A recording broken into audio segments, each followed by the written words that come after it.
Muy buenos días, estimado docente. El día de hoy le hablaremos sobre los dos trastornos hemorrágicos poco frecuentes pero clínicamente significativos, que son la enfermedad de von Willebrand y el déficit del factor X. Ambas condiciones van a afectar directamente al proceso de la coagulación sanguínea y pueden tener consecuencias graves si no se diagnostican y tratan de forma oportuna.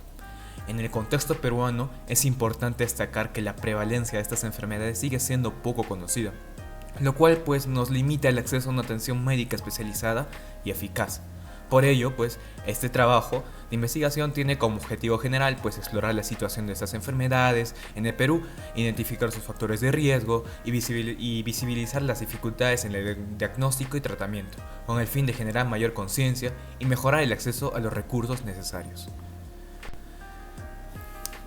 Entramos a los objetivos específicos. Para cumplir con este propósito general nos hemos planteado tres objetivos específicos. Primero, realizar una investigación sobre la prevalencia, diagnóstico, tratamiento y manejo de ambas enfermedades, analizando los recursos disponibles y las barreras de acceso en el sistema de salud peruano.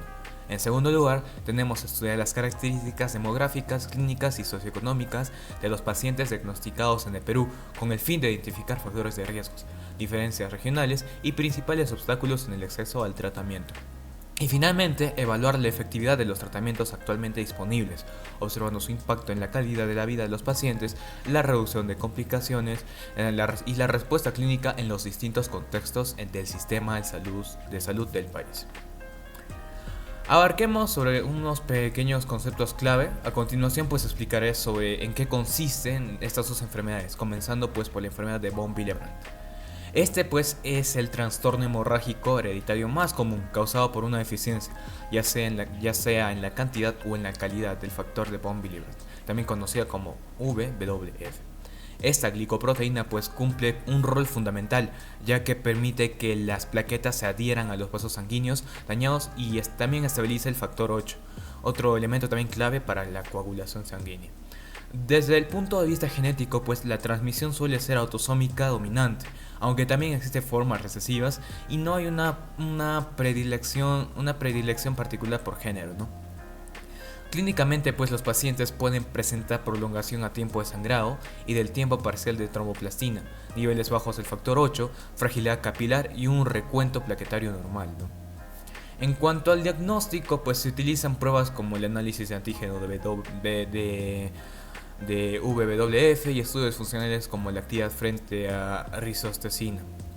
Por otro lado, tenemos el déficit del factor X, una condición aún más rara, ¿no? Con prevalencia estimada entre 1 a 9 casos por cada millón de personas. Este es un trastorno de origen hereditario debido a mutaciones en el gen F10 localizado en el cromosoma número 13 y sigue un patrón autosómico recesivo.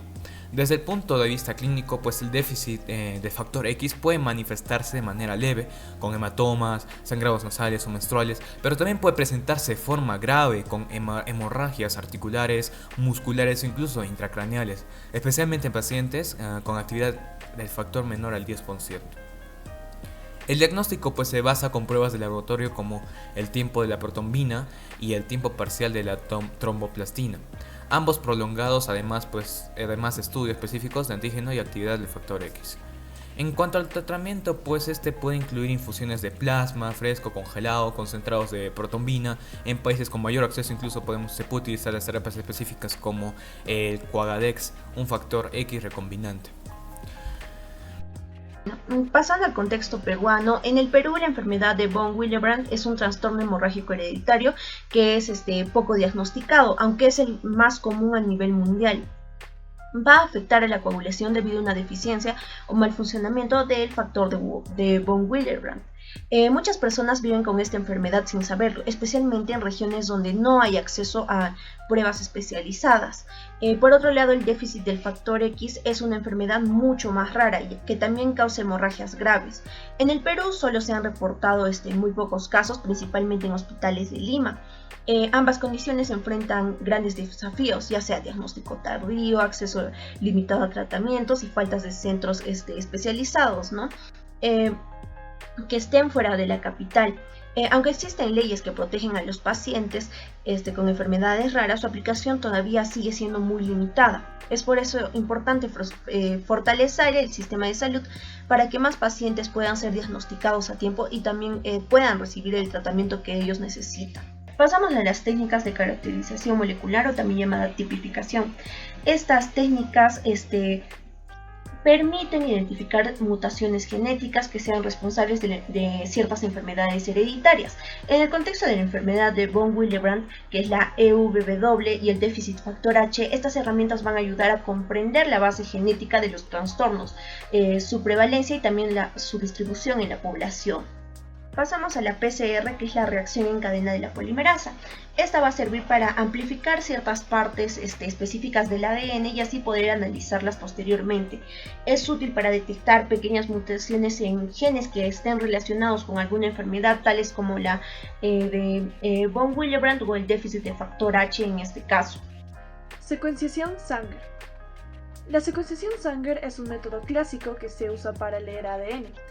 Sirve para detectar mutaciones en genes importantes como el WWF y el F10, y gracias a esto los médicos pueden saber qué tipo de trastorno hay y qué tan grave es. El MLPA. Este método se usa para saber si en un gen faltan o sobran fragmentos más grandes, es decir, detecta eliminaciones o duplicaciones que no se ven con otras técnicas más comunes. Este se utiliza cuando se hacen estudios genéticos y no se encontró ninguna mutación, pero aún hay sospechas.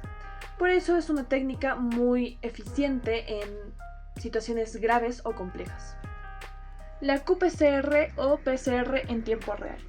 Esta técnica nos sirve para medir la cantidad de ADN o ARN presente en una muestra. Este también nos permite saber cuánto se expresa un gen específico, como el WWF, y también ayuda a identificar si hay mutaciones. Este presenta unas ondas que emiten fluorescencia, lo que permite y facilita la detección durante el proceso. Secuenciación de nueva generación NGS. Esta permite analizar varios genes a la vez, lo que la hace ideal para detectar variantes genéticas en estudios amplios como los relacionados con enfermedades hereditarias o problemas de coagulación. Bueno, el Western blot y la electroforesis son técnicas que permiten detectar cambios en la cantidad o forma de las proteínas, y esas alteraciones ayudan a confirmar si una mutación genética está afectando al funcionamiento de la proteína y así validando el impacto en su organismo. Bueno, en el Perú, para investigar enfermedades como la enfermedad de von Willebrand o el déficit del factor X, es un estudio nacional que debería seguir pasos clave. Primero, se debe hacer un diagnóstico clínico de laboratorio en pacientes sospechosos. Luego se usan técnicas como PCR y la secuenciación Sanger, que detecta mutaciones comunes. En casos más complejos se puede aplicar la secuencia masiva, la secuenciación masiva a una muestra representativa para hallar variantes raras. Y finalmente es importante correlacionar los genotipos con los síntomas clínicos y así analizar cómo se distribuyen en estos casos en distintas regiones del país. Bueno, el Western blot y la electroforesis son técnicas que permiten detectar cambios en la cantidad o forma de las proteínas, y esas alteraciones ayudan a confirmar si una mutación genética está afectando al funcionamiento de la proteína y así validando el impacto en su organismo.